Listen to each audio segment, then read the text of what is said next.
Hi dear friends, Assalamu alaikum, Namaskaram. It's me Raihans Jaffer. Welcome back to my channel. അപ്പോൾ ഇന്ന് നമ്മൾ വന്നിട്ടുള്ളത് നല്ലൊരു ടേസ്റ്റി ആയിട്ടുള്ള ഒരു ബീഫ് കറിയുടെ റെസിപ്പി ആയിട്ടാണ് കേട്ടോ.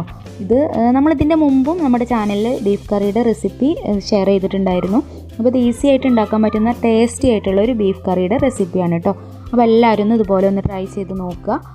പിന്നെ നമ്മുടെ വീഡിയോയിലേക്ക് പോകുന്നതിന് മുമ്പായിട്ട് നമ്മുടെ ചാനലിൽ ആരെങ്കിലും പുതിയതായിട്ട് വീഡിയോ കാണുന്നവരുണ്ടെങ്കിൽ ദയവായിട്ട് ഈ ചാനൽ ഒന്ന് സബ്സ്ക്രൈബ് ചെയ്യുക കേട്ടോ. കൂടെ തന്നെ ആ ബെല്ലൈക്കണും കൂടെ ഒന്ന് ക്ലിക്ക് ചെയ്ത് വെക്കുക. അപ്പോൾ നമുക്ക് നേരെ വീഡിയോയിലേക്ക് പോകാം. ഇതിന് വേണ്ടിയിട്ട് ഞാനിവിടെ ബീഫ് എടുത്തിട്ടുണ്ട്. ഇത് ഏകദേശം ഒരു 3/4 കിലോ ബീഫ് ഉണ്ട് കേട്ടോ. അപ്പോൾ ഇത് നന്നായിട്ട് കഴുകി വൃത്തിയാക്കി വെച്ചിട്ടുണ്ട്. ഇനി നമ്മളിത് കുക്കറിലാണ് വേവിച്ചെടുക്കുന്നത്. അപ്പോൾ ഒരു കുക്കർ എടുത്തിട്ട് അതിലേക്ക് നമ്മൾ കഴുകി എടുത്തിട്ടുള്ള ഈ ഒരു ബീഫ് ഇട്ട് കൊടുക്കുകയാണ് ചെയ്യുന്നത്. ബീഫ് ഇട്ട് കൊടുത്തതിന് ശേഷം ഇതിലേക്ക് ഞാൻ ഒരു സവാള എടുത്തിട്ടുണ്ട്. ഈ ഒരു സവാള ഇതുപോലെ ഒന്ന് അരിഞ്ഞിട്ട് ചേർത്ത് കൊടുക്കുകയാണ്. പിന്നെ ഏകദേശം കുറച്ചൊരു വലിപ്പമുള്ള തക്കാളിയും കൂടെ ചേർക്കുന്നുണ്ട് കേട്ടോ. ഒരു തക്കാളിയാണ്, അത്യാവശ്യം വലിപ്പമുള്ളൊരു തക്കാളിയാണ് കേട്ടോ. പിന്നെ ഒരു പച്ചമുളക് ചേർത്ത് കൊടുക്കുന്നുണ്ട്. പച്ചമുളക് കട്ട് ചെയ്യൊന്നും ചെയ്യാതെ ഇതുപോലെ തന്നെ ഇട്ട് കൊടുക്കുകയാണ്. ഇനി നമുക്ക് ഇതിലേക്ക് കുറച്ച് നമ്മൾ വെളുത്തുള്ളിയും ഇഞ്ചിയും കൂടെ ഒന്ന് ചതച്ചെടുത്തിട്ടുണ്ട്. അതും കൂടെ ഒന്ന് ചേർത്ത് കൊടുക്കുകയാണ് കേട്ടോ.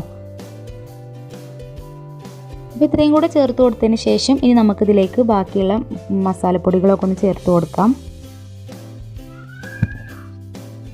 അപ്പോൾ ഇനി ഇതിലേക്ക് ഞാൻ 1 ടേബിൾ സ്പൂൺ ഉലുവ ചേർത്ത് കൊടുക്കുന്നുണ്ട്. ഉലുവ ചേർത്ത് കൊടുത്തതിന് ശേഷം ഒരു 1/4 ടീസ്പൂണോളം മഞ്ഞൾപ്പൊടി ചേർത്ത് കൊടുക്കുകയാണ് കേട്ടോ. ഇനി ഇതിലേക്ക് 1.5 ടേബിൾ സ്പൂൺ മുളക് പൊടിയാണ് ചേർത്ത് കൊടുക്കുന്നത്. മുളക് പൊടിയൊക്കെ നിങ്ങളുടെ എരിവിനനുസരിച്ച് നിങ്ങൾക്ക് ചേർത്ത് കൊടുക്കാം. അപ്പോൾ ഞാനിവിടെ ഒരു 1.5 സ്പൂണ് മുളക് പൊടി ചേർത്ത് കൊടുക്കുന്നുണ്ട്. ഇനി നമുക്കിതിലേക്ക് വേണ്ടത് ഞാൻ ഏകദേശം ഒരു 2.5 ടേബിൾ സ്പൂണോളം മല്ലിപ്പൊടി ചേർത്ത് കൊടുക്കുന്നുണ്ട് കേട്ടോ. ഇതിലേക്ക് മല്ലിപ്പൊടിയാണ് കുറച്ച് കൂടുതൽ വേണ്ടത്. അപ്പം 2.5 ടേബിൾ സ്പൂണോളം മല്ലിപ്പൊടിയും കൂടെ ചേർത്ത് കൊടുത്തിട്ടുണ്ട്. ഇനി ഇതിലേക്ക് ആവശ്യത്തിനുള്ള ഉപ്പും കൂടെ ചേർത്ത് കൊടുക്കാം. ഇതും കൂടെ ചേർത്ത് കൊടുത്തതിന് ശേഷം നമുക്കിത് കൈ വെച്ചിട്ട് തന്നെ നന്നായിട്ടൊന്ന് തിരുമ്മി കൊടുക്കണം കേട്ടോ. വെള്ളമൊന്നും ചേർക്കേണ്ട ആവശ്യമില്ല. നമ്മൾ കുക്കറിലാണ് വെക്കുന്നത്. അപ്പോൾ വെള്ളം കൂടുതലായിട്ട് ചേർക്കേണ്ട ആവശ്യമില്ല.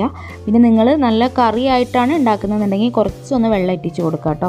അപ്പോൾ ഇതുപോലെ ഞാൻ നന്നായിട്ടൊന്ന് കൈ വെച്ചിട്ട് തന്നെ കുഴച്ചെടുത്തിട്ടുണ്ട്.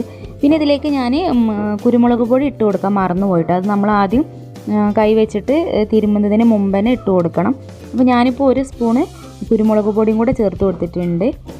ഇനി ഇതിലേക്ക് കുറച്ച് വെളിച്ചെണ്ണ ഒന്ന് തൂവി കൊടുക്കുകയാണ്. വെളിച്ചെണ്ണയും കൂടെ ഒന്ന് ഒഴിച്ച് കൊടുത്തിട്ട് നമുക്കൊന്നും കൂടെ ഒന്ന് കൈ വെച്ചിട്ട് തന്നെ നന്നായിട്ടൊന്ന് മിക്സ് ചെയ്തെടുക്കാം കേട്ടോ. ഇനി മിക്സ് ചെയ്തെടുത്തതിന് ശേഷം നമ്മൾ കുക്കർ മൂടി വെച്ചിട്ട് ഇതൊന്ന് വേവിച്ചെടുക്കുകയാണ്. അപ്പോൾ ഏകദേശം നമ്മളതൊക്കെ ഒന്ന് വേവിച്ച് മാറ്റി വെച്ചിട്ടുണ്ട്. ഇനി ഇതൊന്ന് വറവിട്ടെടുക്കണം. അതിന് വേണ്ടിയിട്ട് ഞാനിവിടെ ഒരു മൺചട്ടിയാണ് എടുത്തിട്ടുള്ളത്. ഈ മൺചട്ടി നന്നായിട്ട് ചൂടായതിന് ശേഷം ഇതിലേക്ക് ആവശ്യത്തിനുള്ള വെളിച്ചെണ്ണ ഒഴിച്ച് കൊടുക്കുകയാണ്. വെളിച്ചെണ്ണ ചൂടായതിന് ശേഷം ഞാനിവിടെ ഒരു 10-15 ചെറിയ ഉള്ളി ഒന്ന് അരിഞ്ഞിട്ട് എടുത്തിട്ടുണ്ട്. അതൊന്ന് ചേർത്ത് കൊടുക്കുകയാണ്. ഇതിലേക്ക് ചെറിയ ഉള്ളി കുറച്ച് കൂടുതൽ വേണം, അപ്പോഴാണ് നല്ല ടേസ്റ്റ് ഉണ്ടാവുക കേട്ടോ. അപ്പോൾ ഈ ഒരു ഉള്ളി നന്നായിട്ടൊന്ന് വഴറ്റിയെടുക്കണം. അപ്പോൾ ഉള്ളി നല്ലതുപോലെ വഴറ്റി വന്നതിന് ശേഷം ഇതിലേക്ക് നമുക്ക് കുറച്ച് കറിവേപ്പില ഇട്ട് കൊടുക്കാം.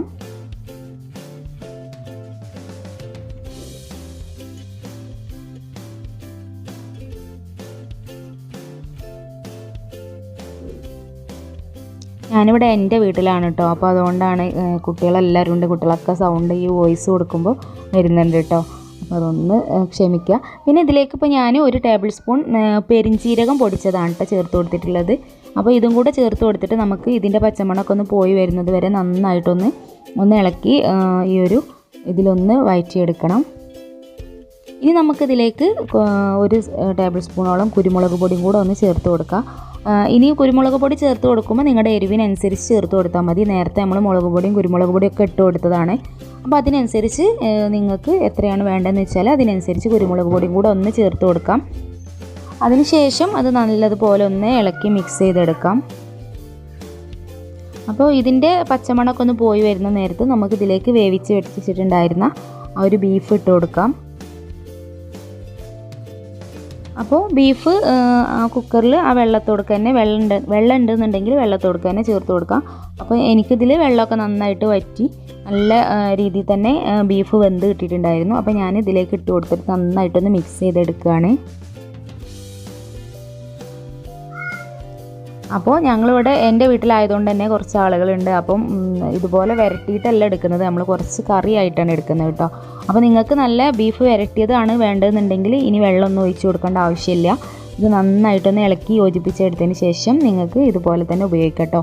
ഞാനിപ്പോൾ കുക്കറിലേക്ക് കുറച്ച് വെള്ളം കൂടെ ഒഴിച്ചിട്ട് അത് നന്നായിട്ടൊന്ന് ചുവട്ടി ഇതിലേക്ക് ഒഴിച്ച് കൊടുത്തിട്ടുണ്ട് കേട്ടോ. ഇനി നന്നായിട്ടൊന്ന് മിക്സ് ചെയ്തെടുക്കാം. ഇതിലേക്ക് ഞാനൊരു 2 കറിവേപ്പിലയും കൂടെ ഇതുപോലെ ഒന്ന് വെച്ച് കൊടുത്തിട്ടുണ്ട്.